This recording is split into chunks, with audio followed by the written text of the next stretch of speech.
Hello!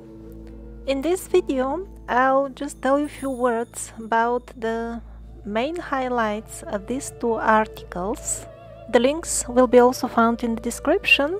Would you wish to use an online translator and get references to all the sources used, because this video is based on mainstream sources exclusively, and it shows how difficult was it for them indeed to squeeze the actual historic findings in terms of sites and literature into the popular mainstream timeline of history, which again and again I have shown is not based on the historic findings and old books.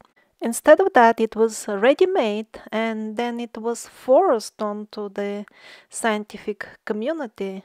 Those who wished to remain with the status of scientists, they had to somehow, whatever they find or discover, they had to squeeze it into this timeline or lose their jobs. And although these two articles deal with the pre-Christianity times in the history of the Slavic people, as they call them, in reality, as I have shown in a couple of the previous videos, in older times, the term Slavic people included most of the European nations, and only in recent modern times, the term has been made to have a narrow meaning as a part of the implementation of the overall plan of divide and conquer. The most impressive part for me from the full material was a contemporary description of a Byzantine emperor who undertook a travel himself to meet the ruler, Knyaz Svetoslav, of the Slavic people. And the actual meeting took place at a river bank. So, needless to say, the Byzantine emperor was dressed with gold fabrics, top to bottom, precious gemstones, and everything else, of course, accompanied by numerous guards and servants. And he was waiting for the king of the Slavic people, who, by the way, have defeated the Byzantine Empire couple of times. And for that reason, the Byzantine emperor had to undertake the journey himself. But to his utter dismay, when the time of the meeting arrived, he saw a simple boat crossing the river. Few simple-looking men were paddling the boat. And to the absolute surprise of the Byzantine emperor, one of these simple men, who was also paddling along with the others, turned out to be the king. Not only the king participated in the manual work required by the situation at hand, namely paddling the boat, but also his outfit was in no way superior to that of the men who were accompanying him. So this happened at the times when the Slavic people lived freely, before Christianity was forced upon them. In certain regions, in order to force people to become Christians, they had to behead 3/4 of the population just to get 1/4 of the remaining people to somehow or other accept it, swallow it up. I think this by itself shows very well that Christianity was corrupted by the evil very soon after it came to existence. Even in its early stages, so much murder in the name of Christianity. I really doubt this has anything to do with the intention of Jesus Christ. So this scene, this episode with the modestly dressed king wasn't some exception, maybe some arrangement for the travel or anything like that. No, not all. That was the rule. And it is confirmed by really mainstream excavations. Yeah, not all mainstream scientists are penguin. Some of them frankly wrote, when we excavate the settlements of the pre-Christian Slavic people, they write, we find no gap whatsoever between rich and poor. Even people whose social position or occupation would have made it very easy for them to hoard money, they apparently were not interested in hoarding, and they had a living standard like everybody else. For example, this is a quote from a foreign traveler who visited such settlements, Otton Bamberg.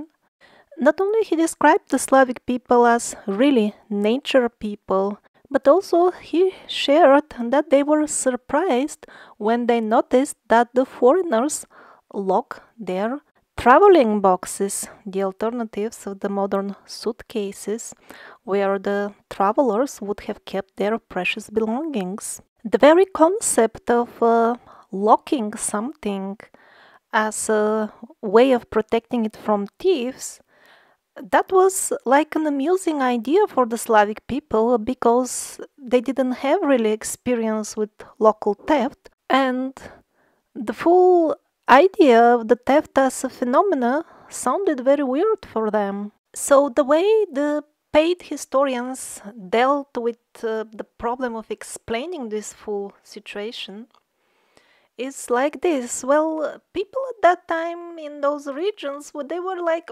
semi people. So basically, they were so dumb that they could not have yet discovered even the theft.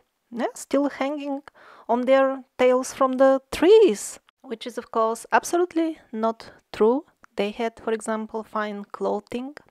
Hundreds of fine garments made of silk, pure silk, were discovered in this type of settlements. Also, they had social structure, advanced social structure, which allowed them to even conquer a couple of times, defeat Istanbul. So this reveals very well that it is an absolute nonsense what they are telling us that this gap between rich and poor arose as a natural byproduct of the emancipation of the human society. This is just a lie which we are fed so that we can swallow it nowadays and believe that there is no option but to live with this gap. And so we continue voting for criminal politicians who pretend not to notice this major problem of the money hoarding. The evil of hoarding money is not about being rich. Actually, when we end up this criminal money hoarding, then all of us will be rich. Money hoarding is about possessing really unreasonable amount of riches, like many billions, and then this is being used to buy immunity against law, immunity against the law for common people, and with this type of money they even managed to buy the position of lawmakers. And then we, the stupid sheep, we think that we live in democracy just because we are completely free to go to the store for toys and select the craziest or the sweetest looking puppet. We can choose whichever puppet we like, and that's why we think that we live in democracy and that we are free people because we have a free pass to the store for children's toys. And although most of the written records from that time, the pre-Christian, are of course nowhere to be seen, even from whatever the Christian occupators wrote down as memories of whom were they exterminating, even from that, even there we can find some pretty interesting stuff. about the social structure, which should have been a monarchy at that time, if the mainstream history, or at least its conclusions, are correct. But no, what the Christian chronicles describe is something completely different. Although the king had some ruling authority, it was not absolute. He was subservient to the council of elders, and in case he was not actually implementing the policies which these elders, which were in reality representatives of the clans, representatives of the real people, if he was not ruling according to the way people wanted, he was replaced by the council of the elders. So there was much more democracy actually back then, because now it has become a common practice for many presidents to take decisions which are against the will of the majority of the people of the country.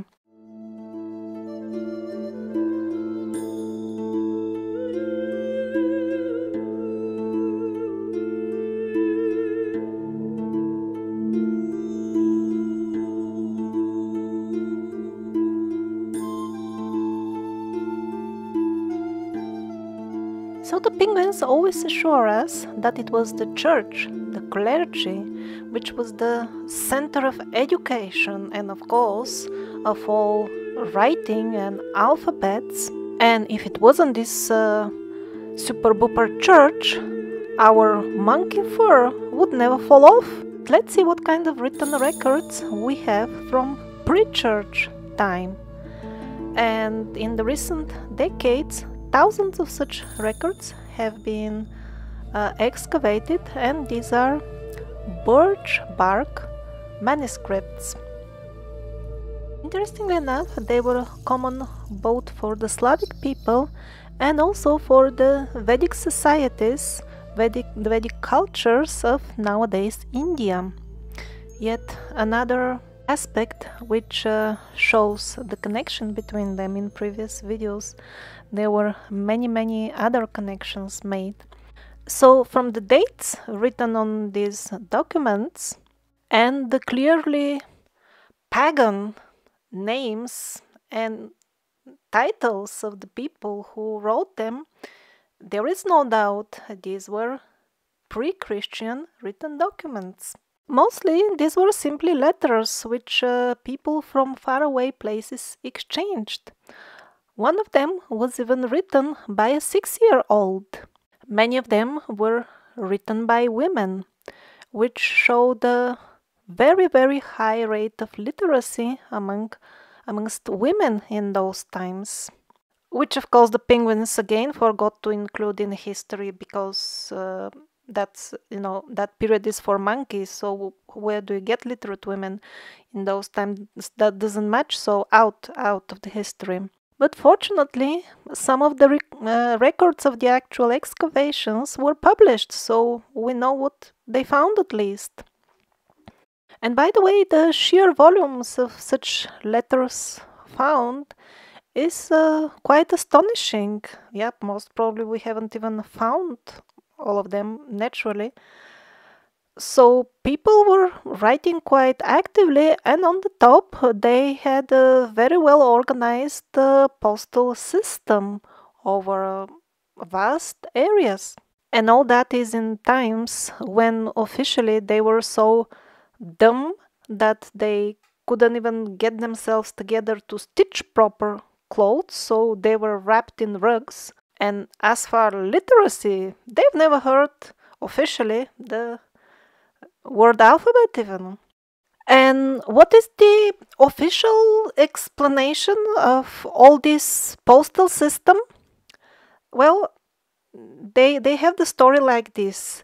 Yes, the people who were corresponding, maybe they were not really like Christian, but you see, the postal service itself must have been run by Christians, because the rest is monkeys, how can they deliver to an address? But when they tell such stories to the history students, they again miss some details, like, for example, how could have a couple of monks, a dozen or so of them, organize the full postal service and writing the mail for quite few millions of people. And this organization would also include delivery to tens of thousands of remote villages. So this handful of monks, my God, what kind of mystic powers did they have? Because in modern times, thousands of postmen and postwomen are needed to do the same job, along with vehicles and even airplanes to carry the mail.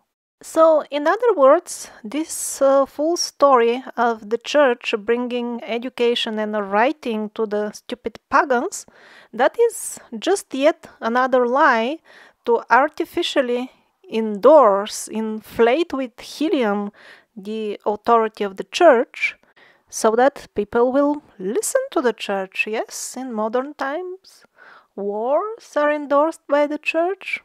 Ugly sexual perversions are also endorsed by some churches. And in general, the church serves very well to ensure the people just continue to be a good sheep and don't you worry about your soul. We will take complete care and control of your soul. Yeah?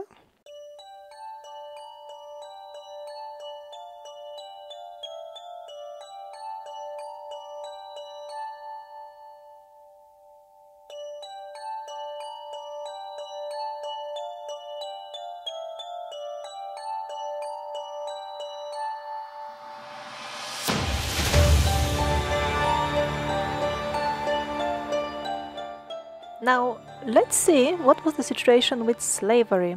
Again, a phenomena which, according to penguins, was again a product of the evolution of the human society and appeared on the historic scene when people were barbaric, the cruel pagan barbarian monkeys, of course, being the best candidates. So, how did Slavic people keep slaves? Descriptions were found in the old chronicles, and they were allowed to keep people that they called slaves only in case they were captured during battle from the enemies. They were not allowed to keep their own countrymen as slaves. But when it comes to the actual description of how were they treating these alleged slaves, it turns out that these were simply servants. And they had equal rights with the members of the Slavic society, which had the lowest rank. And during the time for which they were forced to remain as servants with a given family, they were treated as family members and not as cattle. So, although they say slaves, they actually had servants, and if somebody ended up in such position, it was for a given number of years, after which the war captive could choose whether he would want to remain, or he also could go back to his home country or settle elsewhere. He was a free person after this given number of years were over. And as far as real slavery in these lands, there was a lot of it, but we are not told, we are being confused with play of words, skillful renaming of things to obscure their essence. And whatever is now known as крепостное право in Russian or serfdom in English was in some cases nothing else but a full-fledged slavery. Now, everything I said earlier in this video probably refers to most of Europe, but this about the serfdom being, for all practical purposes, most cruel slavery keeping is definitely true for Siberia and Russia. where they had to apply extreme measures because entire regions over there were populated with people of a very high consciousness, and they had to lower it, exactly as cruelly treated, beaten, abused animals bear the scars of such traumas, and gradually their mentality becomes crooked and twisted. In the same way, they lowered the level of the human consciousness in those regions using exactly this cruelty. People were sold, raped, treated much worse than cattle, and this was in no way a product of the gradual evolution of the human society as they're telling us in those thick books in the libraries. This was something centrally organized and centrally carried out for a short period.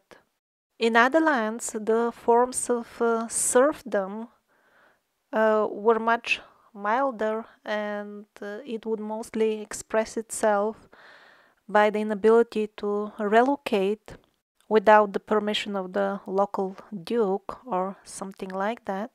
And the mildest forms of serfdom survived even modern times in the forms of all kinds of residence permits, even within given countries. But of course, that is being gradually abolished because it is simply an old-fashioned tactic of slave keeping. Now they focus on modern methods, which involve the slaves happily and absolutely voluntarily complying to stupid rules, which they consider democratic, or also carrying around devices which distribute the orders of the slave masters.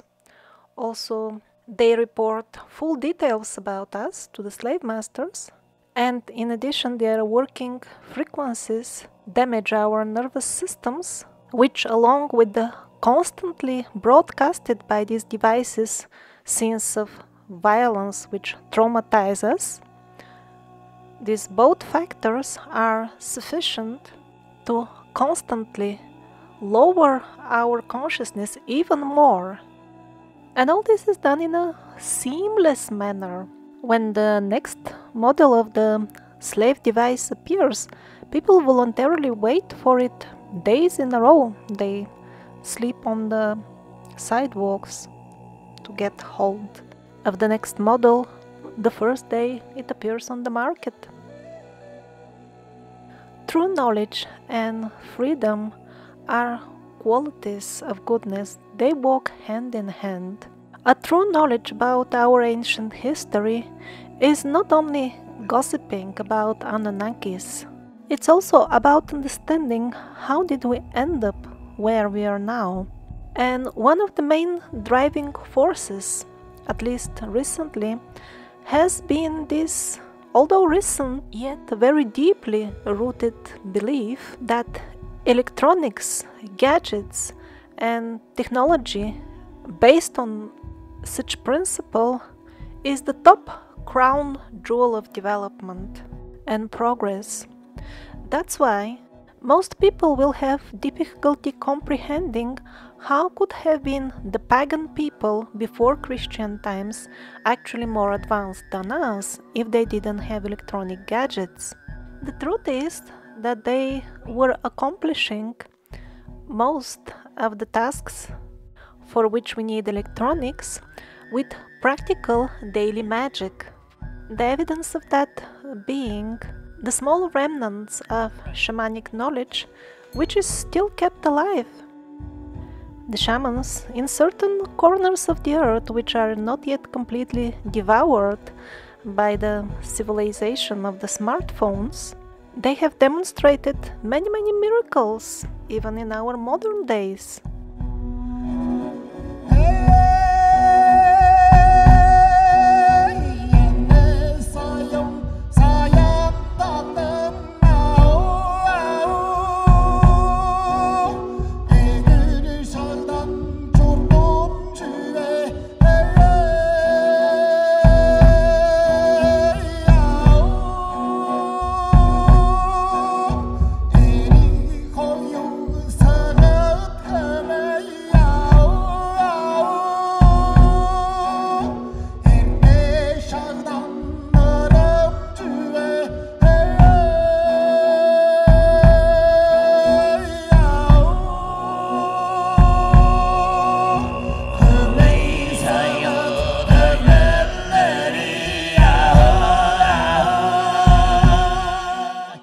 winds of change of time, the winds which change epochs, reach us, those who are tired of the civilization of the smartphones, they will be able to tune to the old vibrations of the people before Christianity, the people who didn't even know the concept of theft.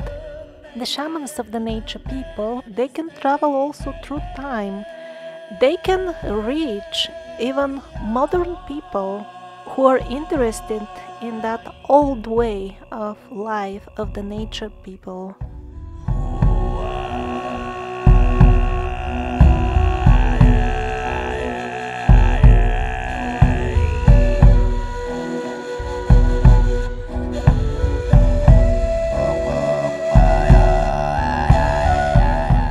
Very often the first contact will be through the medium of the sacred plants or through the medium of sound, like this ancient vibration which the people of Asia kept for us.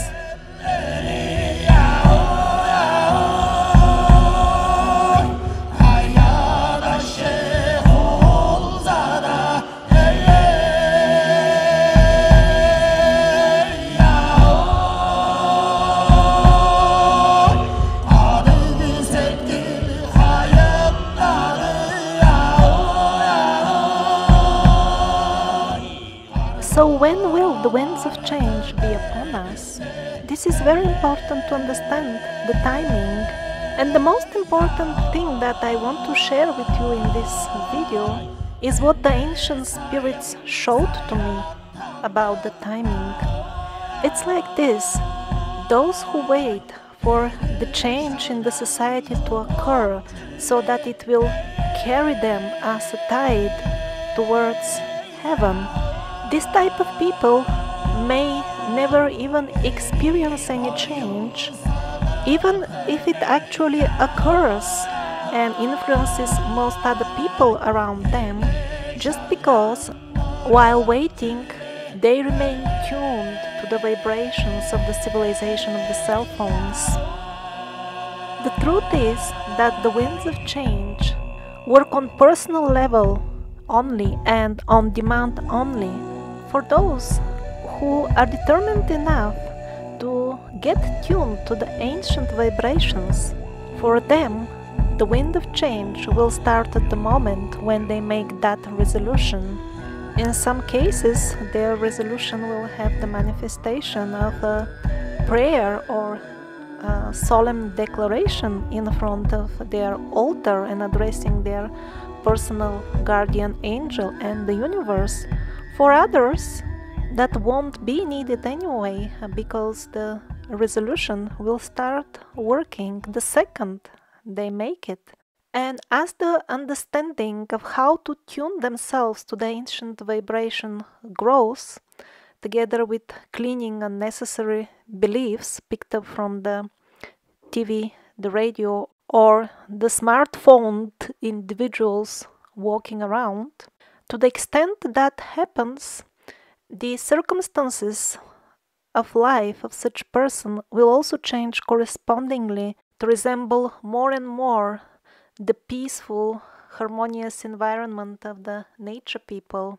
For many, it will be changes in the living situation, or even possibly continuing one's life in another more beautiful dimensional timeline than in the one in which you hear this video, although the changes will manifest differently for different people according to their karmic luggage, their work will never go in vain.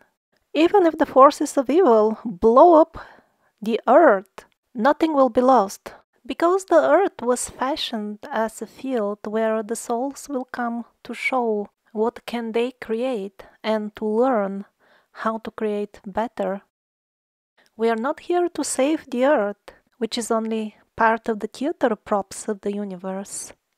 What we perceive as solid matter around and what is understood by default to be the definition of reality by many is nothing else but the holographic manifestation of the thought forms of those who observe it.